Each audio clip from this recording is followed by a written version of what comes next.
Viladecans es prepara per viure el segon sorteig de la loteria més important de l'any, el sorteig extraordinari del nen. Aquest matí la gent encara comprava dècims buscant una segona oportunitat i esperant que el nou any porti més sort que pel sorteig de Nadal. He reinvertido todo lo que me ha tocado. Me han tocado 100 euros, pues 5 números. Este año he comprado 76.197 y 81.389.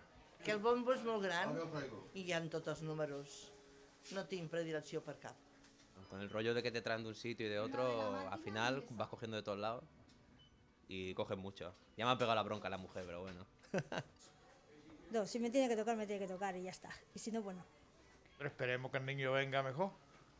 Les administracions de loteria de Viladecans preveuen que les vendes de loteria pel sorteig del nen siguin com les de l'any passat. La gent juga igual, o el que sempre ha comprat continua comprant, però a lo millor sí que al Nadal, si l'any passat jugava 7 o 8, doncs aquest any han baixat a millor i en 4 o 5 s'han conformat. O sigui que a millor per cada persona, agafant 2 dècims menys, vulguis o no, la venda ha baixat una miqueta. Però el que és el sorteig de Reis, més o menys pensem que anirà com l'any passat.